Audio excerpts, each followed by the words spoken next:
Hey, everybody. It's me, Carlos, Beans and Dice podcast about how we game. And by we, I mean me. And online, it's Robert. He's saying hi. He is not able to make it today, so it's going to be me solo.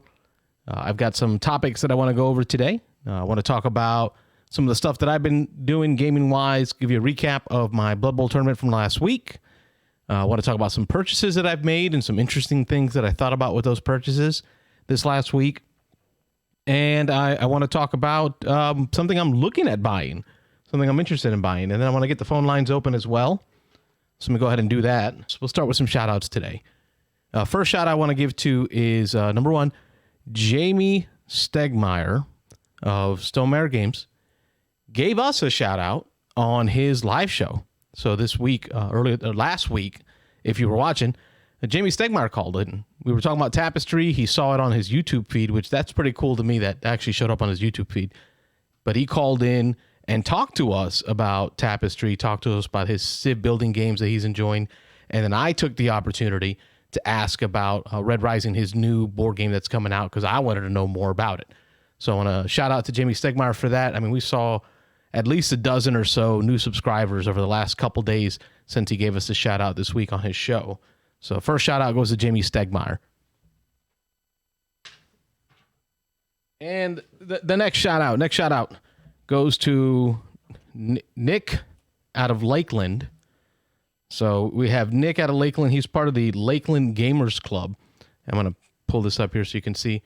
He sent me a couple of stickers from his club. So the Lakeland Game Club. I sent him some of the Beans and Dice stickers. And then Nick also sent me some pins. So we can get closer there.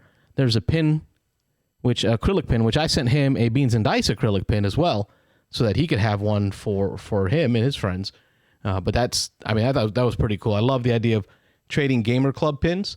You can see I've got a couple on my shirt. One is the Florida Blood Bowl Gamers. One is the Beans and Dice. So I'm all about sharing my pins and getting some love back from others with their pins. So big shout out. Thanks to Nick Terry out of Lakeland and the Lakeland Gamers Club for those pins. Let's talk about what I've been up to. All right, some of the quick things I've been up to. Number one, still playing a lot of Baseball Highlights 2045. I know it's an older game. I know some folks feel it's an older game. I don't. I still think it's fresh in my mind. But the app version of the game is what's been on my mind. It's the game I've been playing, Baseball Highlights 2045 in digital form, which can also be played online, cross-platform. So you can play Android versus Apple or iOS on the platform. It's a card drafting game. It's a deck building game. Let me say it right. Deck building hand management game, where you're going to build your baseball team in the future and play against other people's baseball teams. So it's a deck building game, which I love. It's got baseball in it, which I love. So Baseball Highlights 2045, the digital version is what I've been big on lately. I did get to play a real game with Robert.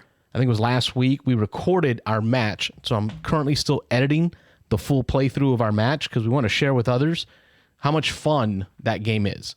So that will be coming to you soon, which is the Baseball Highlights 2045, the actual tabletop version that Robert and I got to play together.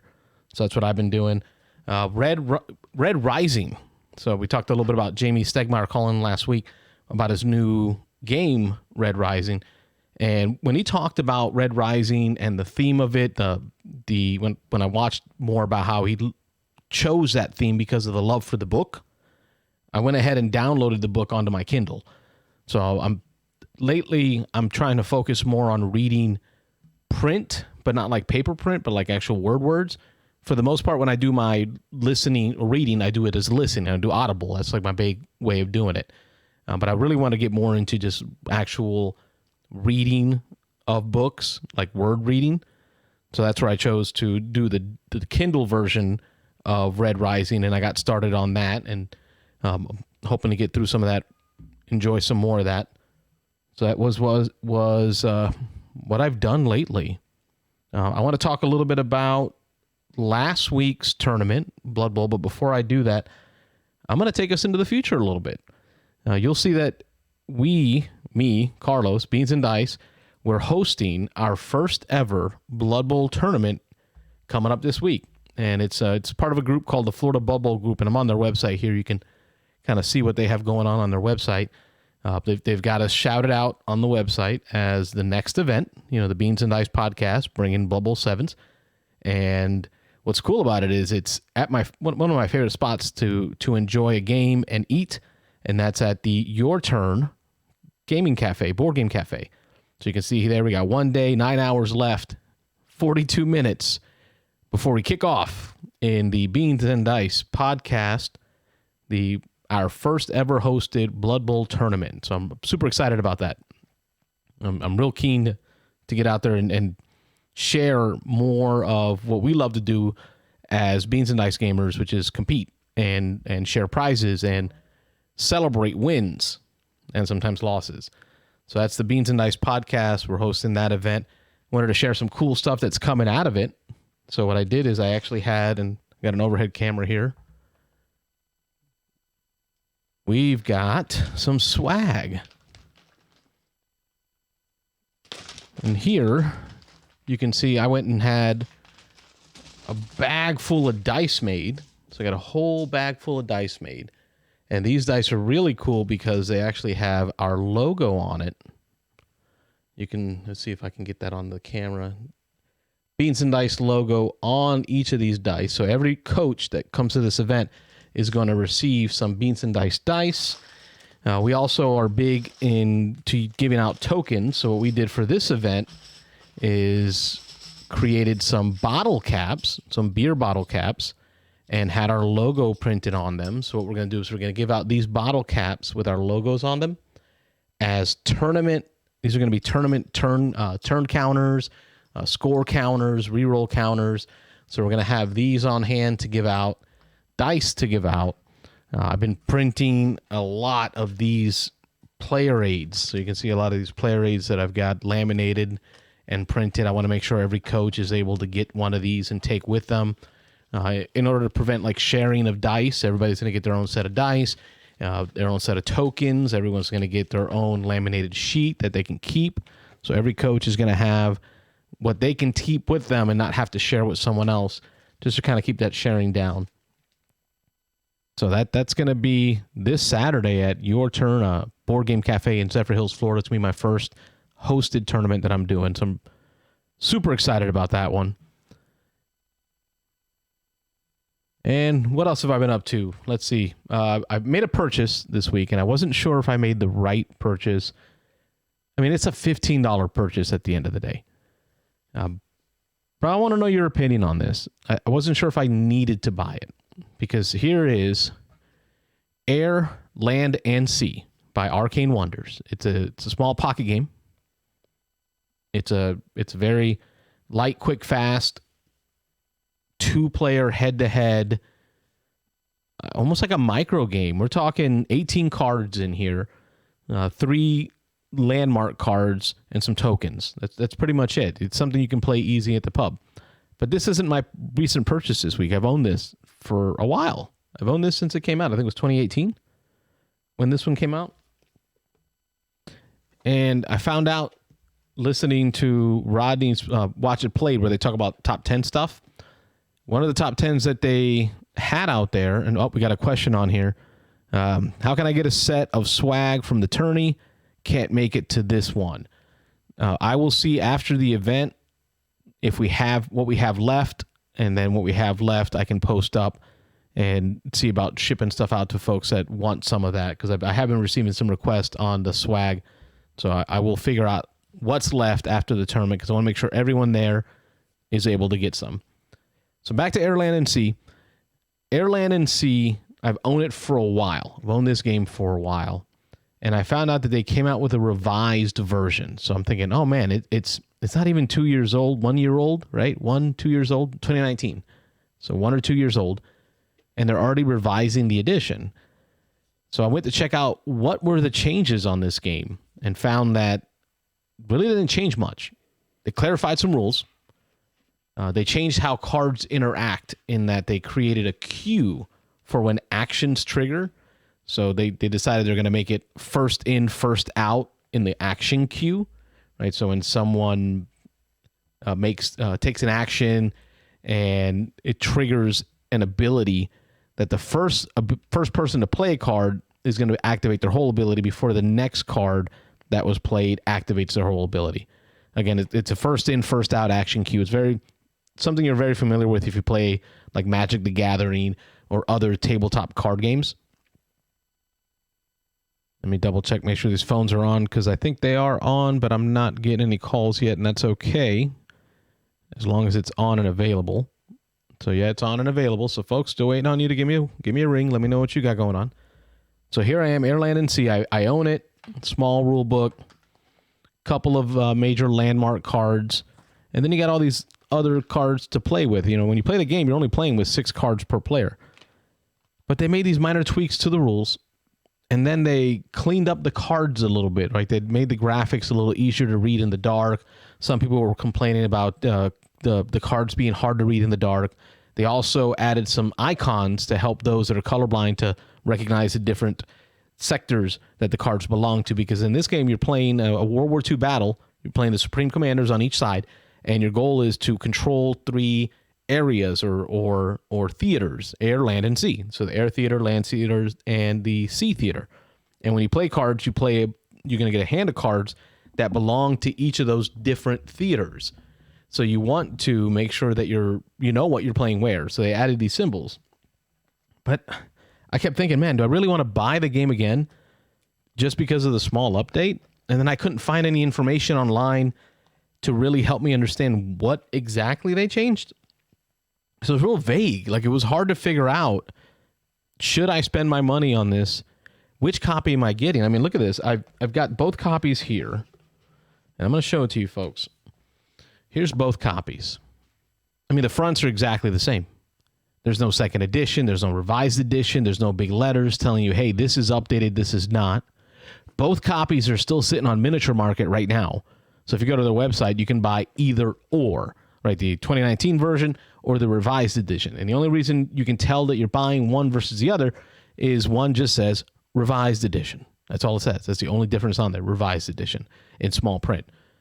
When I looked at these boxes, I couldn't even figure out in these boxes which one's which until I found in very tiny font just above the barcode, just tiny little words, revised edition. Right? And then the copyright date. It went from 2019 to 2020. This was released January 2021, which is the revised edition.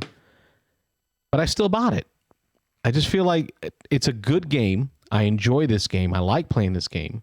I had the printout for the clarifications on their rules, but they did make some changes to the card, and it just didn't feel right not having the revised edition. Does anybody else struggle with that? When a company has a good product, we're not talking about a new version, a new edition. This isn't like a new version of Blood Bowl or 40K or second edition Descent versus first edition Descent. It's a revised, like just minor tweaks to it. Just kind of feels weird that a publisher puts that out there, makes the small changes, and anyone who bought in early kind of gets stuck with what felt like an inferior product. Like, I felt like the first version of this is just no longer worth it. And am I the only one that feels that way? Am I crazy? And maybe I am, but I pulled the trigger. I bought it because at the end of the day, it's a $15 game. Right? We're not talking about a very expensive game here. It's just a $15 game, so I thought it'd be worth the purchase, and I pulled it. I bought it. We'll see if Rob even notices the difference when we play it the next time. So that was my recent purchase of Air, Land, and Sea. And again, phone lines are open, 813-618-7099. Give me a ring. Let me know what you've been playing, what you've been buying, what's going on in your gaming world. You know, help me learn about what you have going on in your world. Let's talk about things that I do want to purchase. So let me pull up the screen here. Summoner Wars, the new edition. So this is a big change. This is a huge change. 12 years ago, they came out with Summoner Wars, the first edition, which I've got behind me. up on the shelf somewhere. Big. Rob and I played a lot of Summoner Wars in our time. Really enjoyed it. It was a very light, tactical war game feel to it, where you played summoners as in like magicians or wizards or different types of characters that had the power to control small armies, in which you took to battle on a map. So it was a card-based game, because every character, every player that you played was on cards on a map board. So this is the updated version of the game. I wanted to show that to you because I'm not really certain how I feel about how they're putting it out there. Am I in? I know I want to buy it. I'm going to get the master set, right? This stuff doesn't come out till August of 2021, right? So this year, August, it won't come out to them. But it's kind of weird because they're not doing a Kickstarter per se. They're, I guess, gauging how much interest the game is going to have based on pre-orders that they get on their website. So how many people, actually subscribers is the word they're going to use. You're going to see a lot of that talking about subscriptions. Oh, we got a call coming in. Let me take a look and see who this is. Being the Dice Podcast. Say your name. Where are you calling from?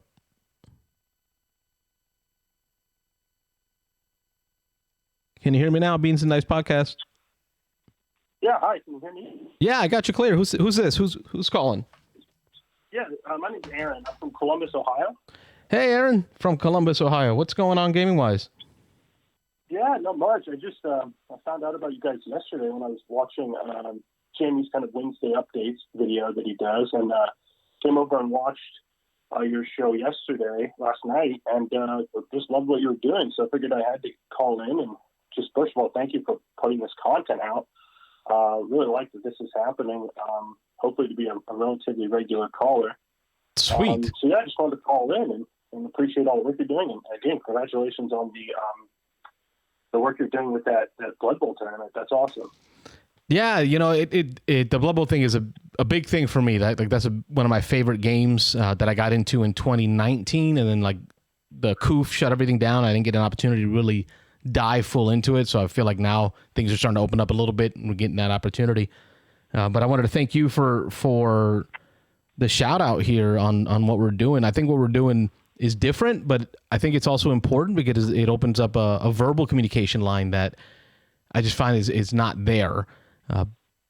Because I want to know about what other people are gaming. I've been to, I made it to Ohio for a trip with my wife, and we ended up doing, she ended up doing some convention up there, but I got to go see all the game shops up there. I was so surprised as to how much gaming goes on over in Ohio. It's insane. Yeah. I think Columbus is a great place. Ohio in general, but Columbus in particular, with got some really good board game shops who have just a lot of variety. Some of them more geared towards the competitive Magic sort of environment. Some of them much more friendly and open. We've got a couple cafes too. Yeah. And of course, if you ever get a chance to make it up for Origins, I would definitely recommend it. I know things are always so weird right now, but been to Origins a few times and had a blast.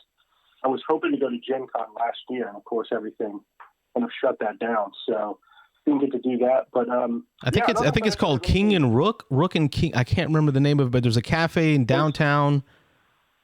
Yeah. There's Kingmakers downtown. That's what it was. And there's Tabletop Game Cafe in the Clintonville area, which is a little bit north of downtown. And then we've got 3 other board game stores. So yeah, it's a great place. This is a pretty good spot for. I think I spent 3 days because my wife was doing a convention with her and her friends, and I just wanted to, because I kept hearing about how much gaming goes on in Columbus. I wanted to visit it. I think I spent 3 days at the cafe downtown, just drinking oatmeal stouts, eating some pub chips, and just reading rules. There really wasn't a lot of people on a weekday daytime there, but I was able to just enjoy reading books, rule books, which is part of my other hobby. Now, Aaron, that's me, and that's what I was doing up in your neck of the woods. But tell me about what you're doing up in your neck of the woods. What kind of gaming's going on up there for you? Yeah, well, so it's actually interesting. This happened on Thursday nights. When it's not COVID, Thursday nights are typically our game nights. There's a bunch of us. My sister works at Nationwide Insurance. and a bunch of Nationwide people got together and kind of formed a little Nationwide group, and I got to tag along because my sister was in it. And so we typically game from about 6 to 9 on Thursday nights at Beyond the Board in Dublin. And we do a little bit of everything. Sometimes there's a lot of us who are playing more as party games, but I got into the hobby about 5 years ago, so definitely Euro games. Probably those mid-weight Euro games are probably where I like to live. A lot of Stonemeyer games. Big fan of engine builders. Okay. So my wife and I have been playing a lot of Res Arcana over. Yeah, big new one. Yeah, we love. I think it's like last year. Was it last year when it came out? Year before last? I think it came technically out in 2019. It was hard to get that for a while. We got it early in 2020 before the pandemic, and shouldn't play a ton of games. There's a lot of games that I'd like to play that she's not into. But Res Arcana works for both of us, so we play a lot of that. What have I been playing lately? I just got the big Dice Throne and Dice Throne Adventures Kickstarter. Okay, Dice Throne, you said? Yeah. If you haven't checked that out, it's a great Dice Throne's a great dueling. I had an opportunity to play it at the Board Game Cafe here in Zephyr Hills, Florida. I was introduced to it by, I believe, Philip was his name. He brought it in and introduced me to it. It was very cool because I got to play a dwarf barbarian, and he played like an elf, like a dark elf, and all of our attacks were very themey to that world, the fantasy world that I grew up on. So I found that one to be fun. Yeah, they did a great job making that super thematic, each character feeling different. And they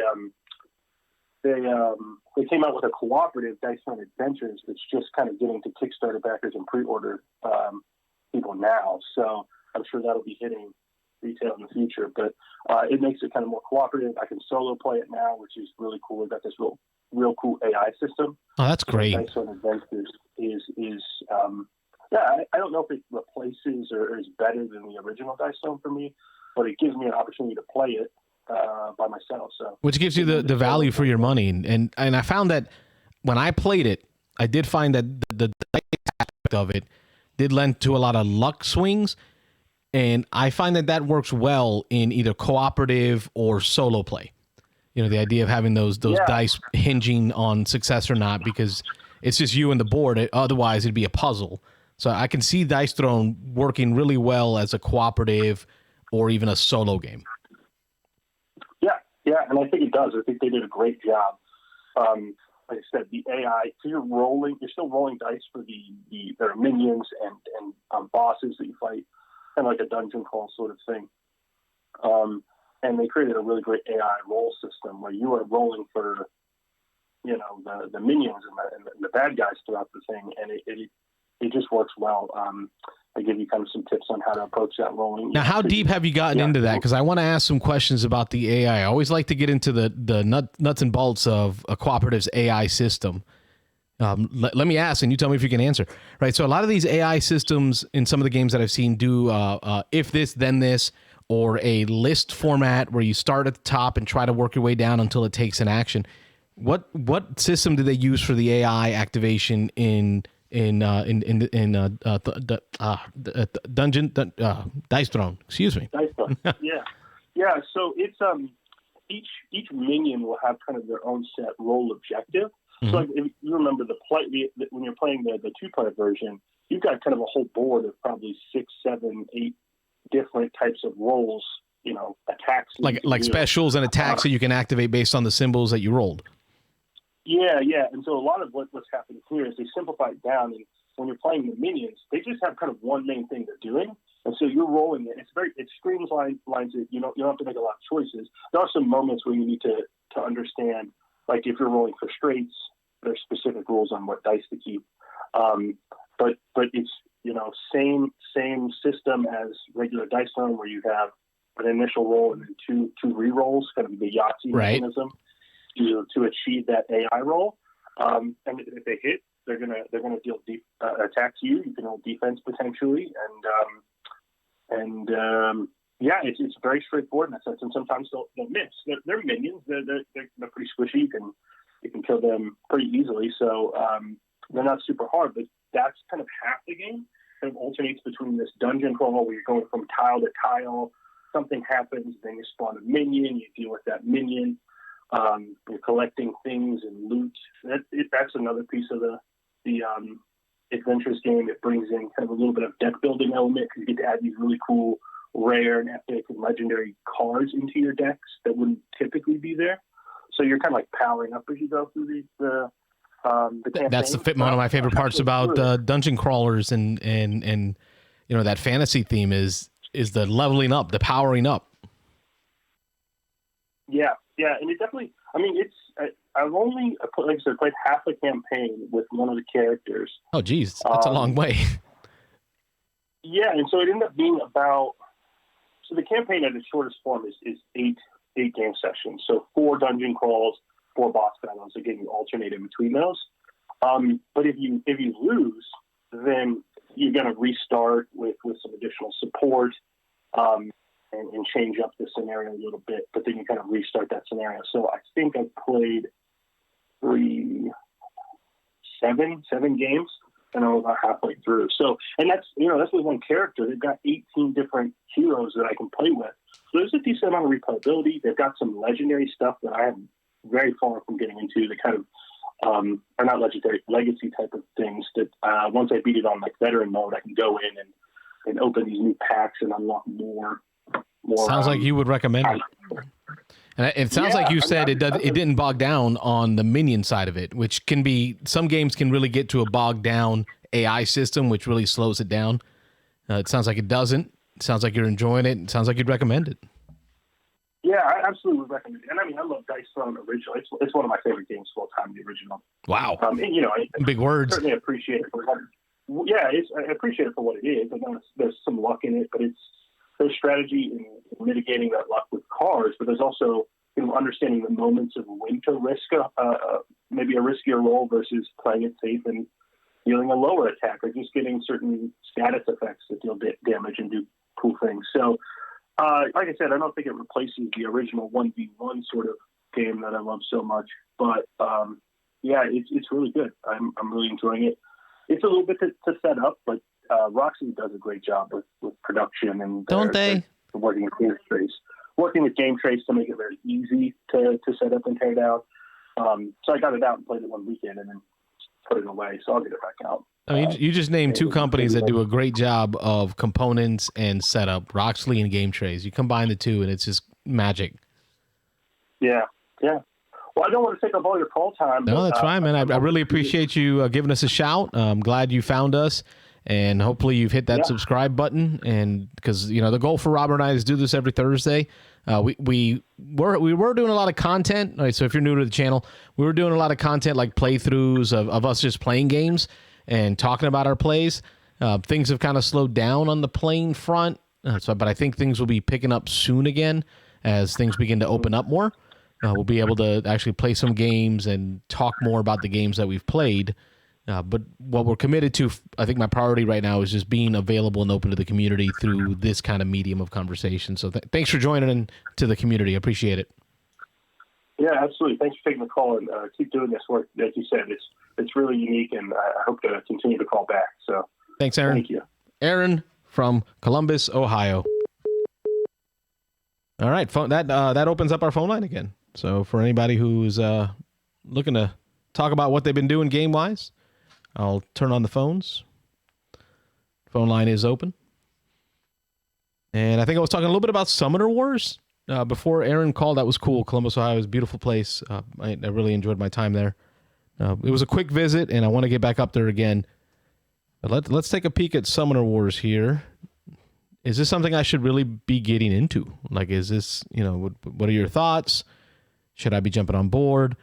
But what are they doing, right? So they're redoing the whole Summoner Wars game into a second edition. And if original Summoner Wars had so many different factions to play, so many summoners and their monsters and minions, they're going through all of them. And the goal is to redo them all. So redo all the different summoners, all the different factions, maybe tweak them some, but more importantly, streamline them into the new edition, update the artwork, and then republish them.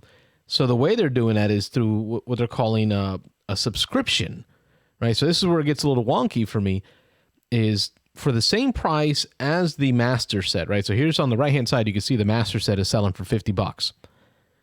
Right? That gets you the master set, shipped to you, everything. Estimated delivery sometime in May. But the subscription is going to give you access to the master set, right? So you get the starter set. You also get access to Summoner Wars Online. So any of the content that you have in your tabletop copy, it's going to give you access to that. And it's going to give you what's called the subscription, which is every 4 months. So I believe it's every 4 months, like every quarter, they're going to come out with 2 more factions. And they'll automatically mail you those 2 packs straight from Plaid Hat Games. They're going to send them to you for $29.95. They'll charge your card that you've got on file and ship them out to you for that amount. No extra shipping.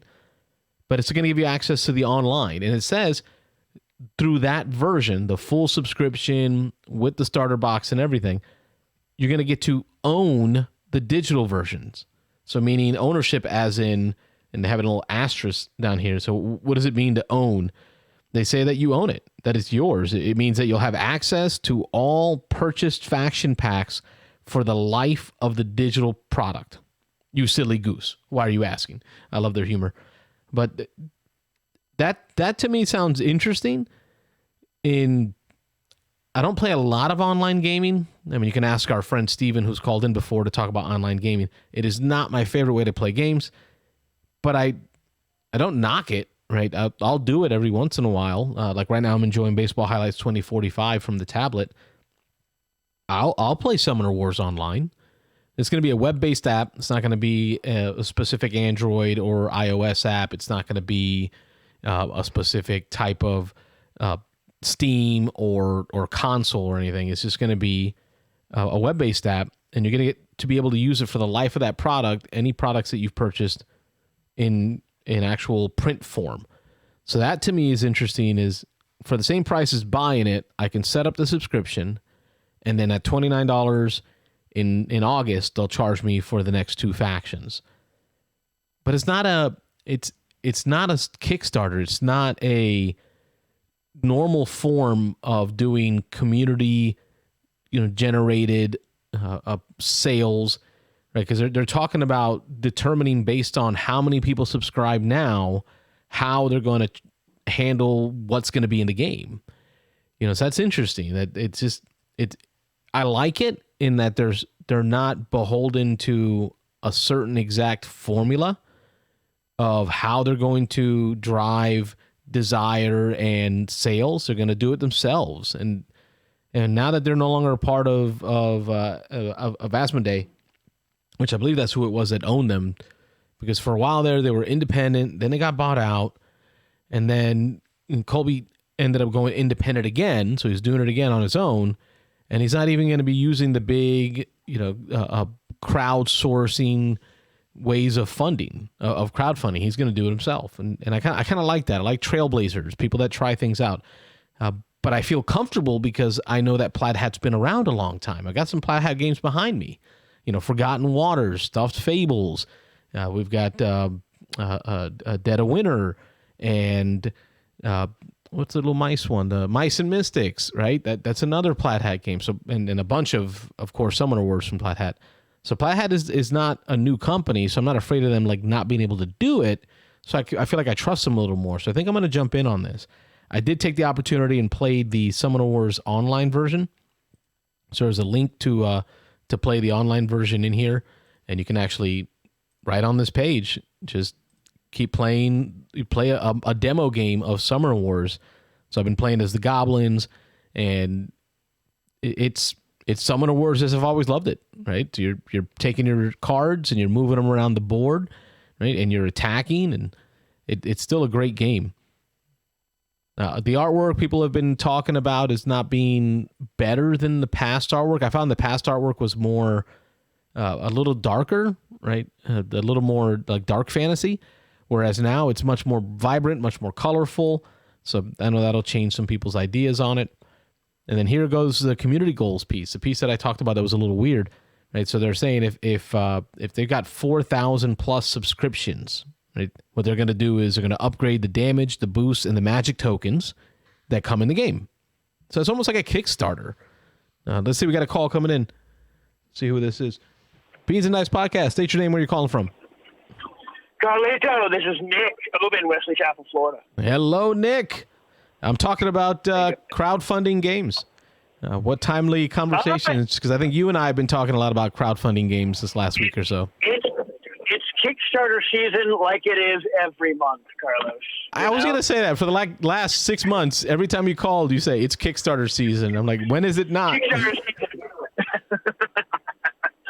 Well, there were delays in shipments, so everything just gets staggered. It's crazy. Actually, I just finished up with my axe throwing here. Actually, I tuned in, saw you talk a little bit about online games, just a smidge there. And I was just going to say I've been really enjoying Thunder Alley online, which we've been doing on Tabletop Simulator. Yeah, we've got our Thunder Alley League still going strong. I think we've done race 5 or 6. I'm trying to remember. I think it's 6 now that we've done. Maybe, I don't know. 5 or 6. I'm going to pull up the standings right now. Oh, go ahead. You got me thinking about it. But yeah, Thunder Alley on Tabletop Simulator. Yep. Yeah, which is it's been fun. I thought this game. So I've played games in Tabletop Simulator before, and my only critique is it's always the same: is that there's a lot of fiddly bits to manage for some games, and it's almost harder in Tabletop Simulator than if you could just grab the pawn and move it, or grab the car and move it, right? But it's actually gone really well because kind of folks just take charge of who's moving what cars. Having to move like 3 or between 3 and a dozen cars every time a card gets played is a little busy, but people just take it over, and it's been fun. And it is the kind of thing. Isn't it like magic watching it? I think this week was the week that I had trouble with my internet connection, and somebody else had to host, and I believe it was Robert. So I sat back and became a spectator. So I played a card, and I said which car I was moving, and all of a sudden, like a blur, 4 or 5 different hands started just moving cars on the board, and I just sat back, drank, and ate. Yeah, it was good. It was good. Then the one time I tried to move the cars, and I messed it up, and that's fine. You tried to find a shortcut. Yeah, you learned a lesson. Yeah. Too many hands. So I'm just gonna have spectate as well from now on. Well, let's give the standings. I don't have a way to put it on the board because I'm on a different computer, but right now, man, what a leap and a change into where you've been from the start of this, right? So from the start of this, you've been at the bottom 2. We've got 7 players. You've been bottom 2, 6th or 7th place. But after this last race, you shot up to 2nd place. Congratulations, Nick. I did. Thank you. Dan is leading still. He's 631 championship points. You're right behind him at 612. I didn't think anybody can catch up that quick. We've got Muhammad. He's right behind him at 604. Tied for that 3rd place spot is Robert. Robert, missing in action Robert. MIA Robert is at 604 as well. And then 1 point behind him is Mike Lorenzo at 603 in 5th place. And then Nick Terry, our friend from Lakeland, that I shouted out earlier in the show, 597 right behind him. And then me in now last place in 7th with 596. So the points have tightened up this week, don't you think? That's crazy tight. I mean, how many positions there? You had 5 players you just mentioned that are either tied or 1 point off where they're the person next to them in the standings. You have 2 at 604, 1 at 603, and then that last 2 was at 597 and 596. Yeah, I think a lot of people would say that Thunder Alley can be luck based. It can be dice, or not dice, but card draw, right? What you do card draw wise. I think the fun of doing this as a league over a period of time is you allow those bell curves to flex and flatten. And then you also allow for teams to kind of work together. People at the bottom start to help each other out to rise, like you and Rob have done, because both you and Rob were struggling at the beginning, and now both of you have kind of moved to the top.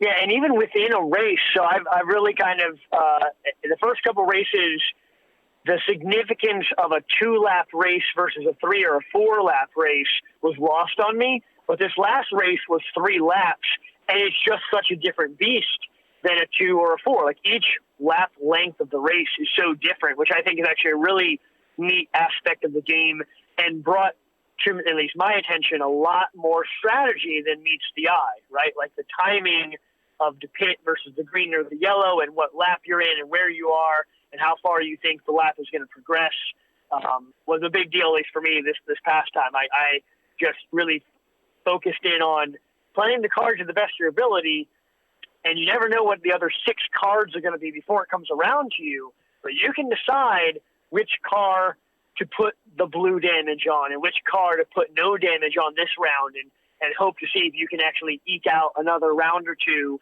waiting for that yellow flag before pitting, but then don't wait too long because you don't want to pit, right before the race is about to end. You need to just sprint and barrel through, which is then what ended up happening by that last race. I had 2 cars that had 2 damage on them, and I got them both over or near the finish line by giving them 8 movement permanent damage cars, but who cares, right? At that point, who cares? Just do it. I love how you brought that up, because a lot of that goes through my mind too, and you're echoing my thoughts that we haven't even talked about.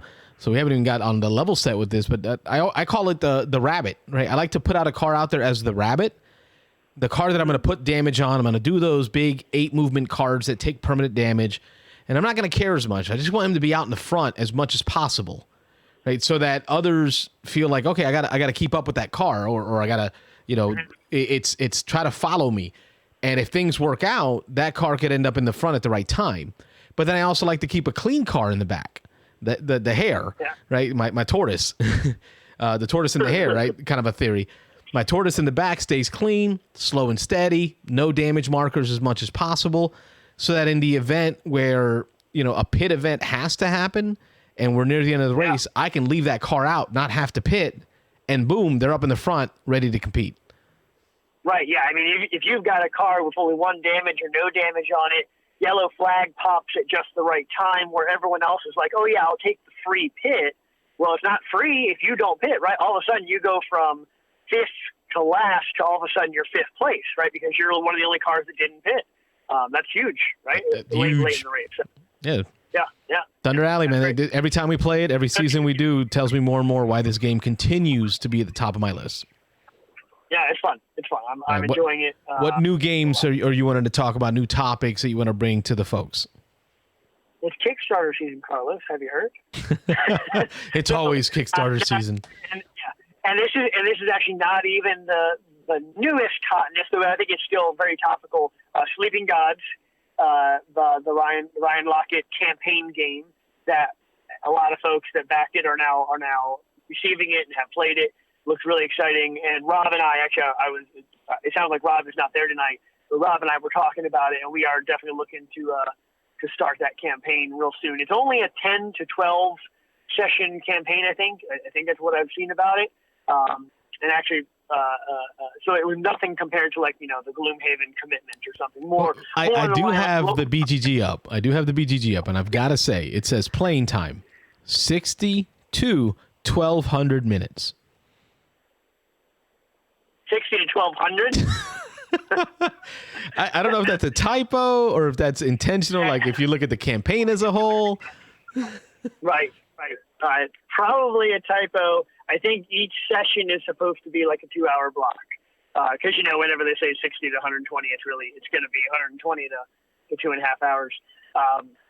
But yeah, this one looks really neat, story driven. And from what I gather online is that, and I actually don't know that I love this. A lot of these campaign games, my shelf looks like your shelf behind you. There's a couple of games on there, right? And one of the big things they say about this campaign is there's so much content. By design, they want it to be replayable as a campaign. So, you can't hit all of the missions and all of the islands and all of the pages in the storybook. You can't do it in one, maybe not even 2 plays of the campaign. It's being seen as you got to play it 2 or 3 times if you want to hit every page, if you want to get all the content. And I'm just sitting there being like, we'll see after one. I mean, it might be my new favorite game ever, and then I'll play it again. But a lot of those campaign games, I would never, and Rob agrees with this, we talked about, we would never play Gloomhaven again from the start. Right. No way. So we'll see. Sleeping Gods, excited about that. But there are video games that we've played, right, where it's like that, where maybe there's a time element to it, where you have to kind of get to the end of the level, and you can't hit everything you want to hit, right? However, you're welcome to come back and then just do it in a different way. And I do that. I do play those games again and just maybe take a different route on that level and find some new secret door or treasure that I didn't get last time. Yeah. I think, and this is kind of probably, it loops right back to what we were talking before. Video games are just really easy to knock out by yourself at 10 o'clock at night after your live call-in show for an hour, Yeah. as opposed to like the campaign board game where it's like, all right, we got to set aside, what are we doing? Are we doing every other week? Are we doing once a month? And it's not like it's a chore that I mind, but once I've done it and I feel satisfied at the end of the campaign, I'm probably going to not play again right away, just because there's more Kickstarters coming. But I am super excited to get through it. I love the Spiral book. I mean, that to me makes me a fan. Being able to set up the board like Jaws of the Lion. Flip out the mat, open the board, boom, you're in. Rob says it's not a typo. He says 1,200 minutes is accurate. He says you can lose the game. You can lose the campaign at any time. He says, including the first hour session, you can lose the campaign. Ooh. That's scary. I hear it's rough. I tell you what. So I'm obviously getting all the Kickstarter updates, and they're still doing Kickstarter updates. I mean, most people, at least here in the States, have received their copy, but other areas of the world have not even received it yet. That's just the way shipping out of China works. And so they continue to send updates. One of the first, I want to say it was like the first update from Kickstarter that I got after receiving the game was an official introduction of an easy mode. And I'm just sitting there. I looked at that update, and I'm like, oh no, they had to like introduce an easy mode because everyone got the game and was like, oh God, what happened? The fix before you even get the game. You get a patch before you even download it. That's right. All right, that's Sleeping Gods by, let me see here, Ryan Lockett, published by Red Ribbon Games. That's the stuff. Very good. That's, I think, what I got right now. Any updates on Tiny Epic Pirates? We should be receiving that game very soon. No, there has not been an email in the last week or so, but I think the last one we got was it had a shipment date, right? I forget. It was like this month, I want to say. That it's going out. I'm excited about that one with the Rondel system and like the different captains, I think, having different abilities. And of course, you and I talked about this. We're big fans of the Tiny Epic series. Big game, small package, and they just always deliver. I'll admit, I don't think any of them are like in my top 10 games, but they're all in the top 100, and they're just easy to play and easy to carry and easy to set up, and it's great. So I think that's my favorite part is being patted down at the airport by TSA because you've got a Tiny Epic game in there, right? So then they start pulling out little baggies of meeples and cubes and like showing them to you. Like, yes, it's a board game. Yes, I'm bringing a board game. I think the way that they do the modular boards with the cards, a lot of them have that in common. Obviously, like Tiny Epic Tactics took a whole different approach. They used the box. Oh, that's awesome. I have that one on the shelf. I still got to get down to the table. Oh, it's good. It's good. Me and the kids just played it recently. It is Fast and Furious. It's good. I mean, I just hear it's not great at 2-player, and usually I've only got Rob laying around. Yeah. So I need to get it to at least 3 to 4. I could see that. The Fast and Furious nature makes it, with 2-player, very punchy. Very, like, it's just back and forth, boom, boom, boom. Similar almost to, like, a Villainous 2-player, right? Yes. Where you're just constantly just fading each other or whatever. Tiny Epic Tactics 2-player would just be pretty, like, it would either go pacifist because you guys should win the game with area control and like you could just go take over this area and he could go take over that area and then you'd almost just camp out until the game was over, or you go the other route and it's just you roll dice and see who wins, fighting each other over and over. Thanks again for reaching out, man. I appreciate you calling in and talk about some games. I'm going to give an opportunity to see if we can get one more caller in before we wrap this bad boy up. I will see you soon. I think this Saturday for the Beans and Dice tournament. Yes. Oh, here, real quick, just to tell you, I'm keeping my roster the way it is, and I still got to get your name for the team, but I'll send you a message. Yeah, I'm looking forward to seeing those Wood Elves on the table. Yeah, man. I'm excited. Take care. All right. Catch you later. Have a good night. Bye-bye. All right, phone line is open again, 813-618-7099. That was Nick Oben out of Wesley Chapel, Florida. He's going to be at the Beans and Dice tournament this weekend, so I'm looking forward to seeing him out there. He and I did both go in on the Tiny Epic Pirates. He did like a double pack or something, so I paid him for one of those games, and we're still waiting on that one to come in. A lot of news on the Tiny Epic Dungeon. That's a big hit. Tiny Epic Dungeon out there. Looking forward to that one, too. Tiny Epic Dungeon looks great. I don't know what took them so long to do that game. I don't know if it's because of the trope of dungeons and fantasy. It's all been done before, so it's a little maybe overdone. But based on how they broke records for this one and on how fast it funded and how much it funded, it looks like people have been waiting for this dungeon crawler from Tiny Epic, from Gamelin Games. So I'm looking forward to that one as well. But looking forward to taking one more call if you've got it in you, folks. 813-618-7099. It's Beans and Dice Podcast.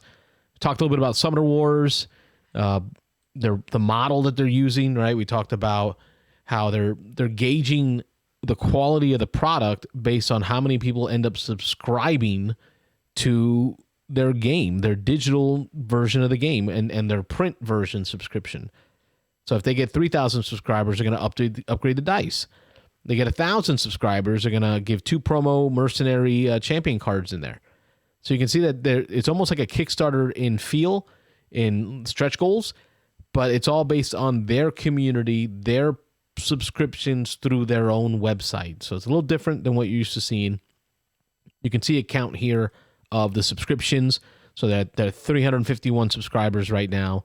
I know they just got started, I think, 2 days ago when this opened up. And so they're at 351, working their way up. So here's some of the stretch goals for the subscriptions, right? They're going to do an email notifications if they get 1,000. They'll add a chess clock, which that's how I played Summoner Wars when I played with Robert. We played with a chess clock. But I liked it that way. We had to do it in lunch hours, so we had to be quick about it. Chess clock helps. 2,000 subscriptions, they do a matchmaking feature. 2,500 subscriptions, and they get ranked play. 3,000 more. They're going to do official online tournaments. That's pretty cool.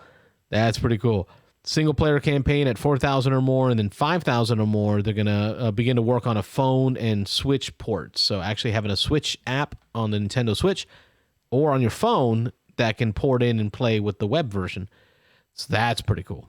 So that right there is Summoner Wars 2nd edition coming out from Plaid Hat Games. Looking forward to that one. And I think the last thing I wanted to talk about was the Beans and Dice Bowl, the tournament that I have coming up. And actually not that tournament, but the last one I just went to. I want to give a shout out to the tournament I left 2 weeks ago out of Kissimmee, Florida. It's last weekend, Coliseum Cup. Went out to Coliseum Cup, played at their tournament, and you can see some photos here from the event. It's the first Blood Bowl event that I've been to in person since all the changes have happened in this world. You can see our winner there. You can see different prizes given out to different players. We've got a ton of players. I think it was 30 coaches showed up. There's Josh. I got paired up with Josh in the first round, and he handed me my butt. Like, just straight up handed me my butt. Dwarves rule. I agree with you. This weekend, I see a lot of dwarf list, both Chaos and regular dwarves, that are going to be showing up at the tournament for the Sevens tournament. This was the Wooden Spoon winner, Willie McCurdy. So what you don't know about Blood Bowl, whenever someone is at the bottom of the rankings, like the lowest ranked player, they give them what's called the Wooden Spoon. And the Wooden Spoon is an award, and usually a prize comes along with it for being the worst at the day. I don't know if that's a prize, but it's a way to encourage new players to come out, play the game, and even if you have a horrible day, still have fun. There's our group at Coliseum Comics in Kissimmee. Here's some of the shots of the table. My first match was against Josh. Josh brought his Black Orcs. I played a team of Norse. And again, he handed me my butt, just destroyed me 2-0. And it wasn't even the score that destroyed me. It was how he did it. Like, he methodically took my team apart, put them in the casualty box over and over again, just beat my team down. It hurt. And it was tough because I couldn't really fight back because I didn't have anyone left. Like, everyone was dead. So that was my first match. My second match was against Daniel. Daniel had a Lizardman team. So here I am, my Norse team versus Lizardman team. And in this game, I was able to take the win. It was a 2-1 victory, I believe it was. Actually, no, 3-1 victory against Daniel in that match.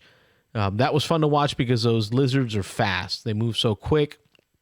You can see if he set up a great play, he can move nearly across the entire pitch, the entire football field in one turn. He can get him across because of how fast the lizards are. And then my final third match was against halflings.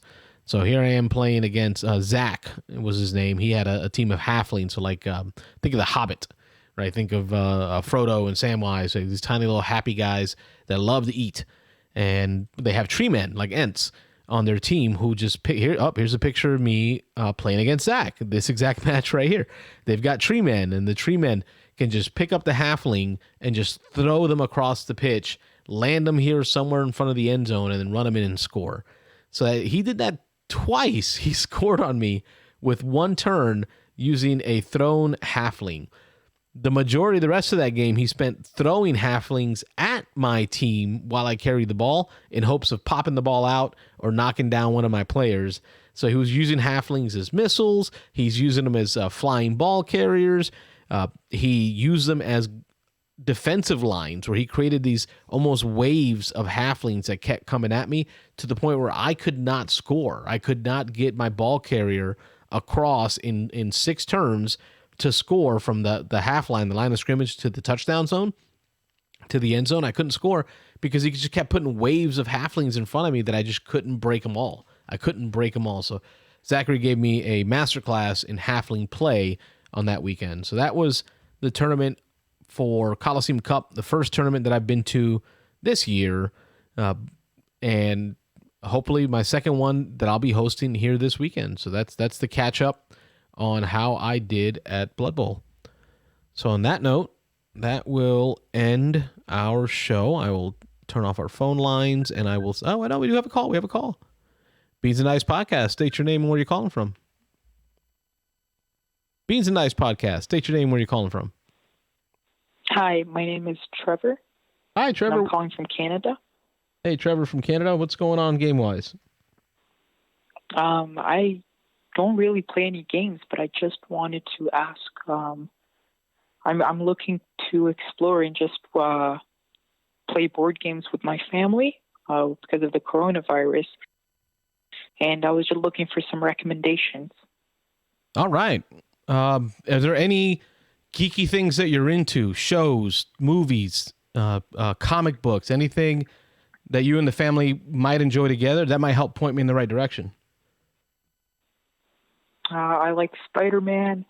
I like, I'm looking to purchase the new PlayStation 5 if I have a chance. I like Tom and Jerry. I like Pangu. I think I got you. Stuff like that. I've got an idea for you. And I think Walmart even has this. That's where I got my copy. You're going to look for a game called Marvel United by a company called Cool Mini or Not, also known as CMON, C-M-O-N. Cool Mini or Not makes a game called Marvel United. It uses the Marvel IP. It actually has Venom. And the Walmart version is the only version, I believe, that has this particular Venom model in there. You're going to get models for Captain America, Iron Man, Hulk. You're going to get models for Black Widow. And then you're also going to get villains in there like Red Skull and Ultron. I believe Ultron's in there. A few different villains. But it's a cooperative game, meaning you're playing you and your family together against the board. So no hard feelings, because nobody's going to get mad if Trevor takes him out with some kind of weird wonky rule, because everybody's working together against Red Skull. Takes about 30 minutes to play after you set it up. Is it like a smart game? Like, are we able to use our tablets or? Nope, it's all cards. Is it just a board game? Okay. It's all cards and board. Right now. Cards and board. Yeah, I'm looking at it right now. Marvel United. I see the cards and boards. Now, are there games currently with like the smartphones and stuff, like tablets we can use? Yeah, there are some games that do have tablets or computers that or like web-based systems that you can use to help with the game. If I had to pick one that I can think of, because I have a few. One of my favorites is called Imperial Assault by a company called FFG. So Fantasy Flight Games. They do one called Imperial Assault. They have a great app, which it's almost like a dungeon crawl. So it creates like a world, right, with these little map tiles, and it tells you where to put the bad guys. And then you and your family put yourselves on the board. You play different Jedis or different characters in the Star Wars realm. And then the app tells you what the bad guys do. So then you attack the bad guys and tell the app how you did. And it kind of runs the story. It gives you the surprises. So that's one app-driven game that I can think of. Okay. So there's a couple options for you there. So I'm going to suggest Marvel United as a great way to begin with the family. All right. Well, that was Trevor from Canada. I want to thank you for your call, and I think that'll be our last call for the night. I'm glad we got another last call in there. Always looking forward to meet new gamers and share this wonderful hobby we're in. So on that note, I want to thank you for watching the Beans and Dice podcast live stream. I'm Carlos. Rob's in the chat room watching away. I want to thank you for watching. We will see you all on the next one. Be safe, everybody. Oh, you're still here. Okay. Check the make sure you're subscribed, right? Hit that button. Make sure you ring the bell, right? The bell's important. That way you know when we're doing a live stream. Right? Follow us there. Follow us on Facebook at the Beans and Dice Podcast. We're also on Instagram. So catch us on the gram, the Beans and Dice Podcast. You can follow us there. I'm going to put pictures from this weekend. I'll be doing some live streaming from this weekend as well from the Blood Bowl tournament. So you'll be able to see some matches there live. And then when Rob's back next week, Thursday, we'll get an opportunity to talk about games that he's playing. So thanks again for watching and sticking around. Have a good night, everyone. Thanks for watching the Beans and Dice Podcast. Don't forget to like and subscribe.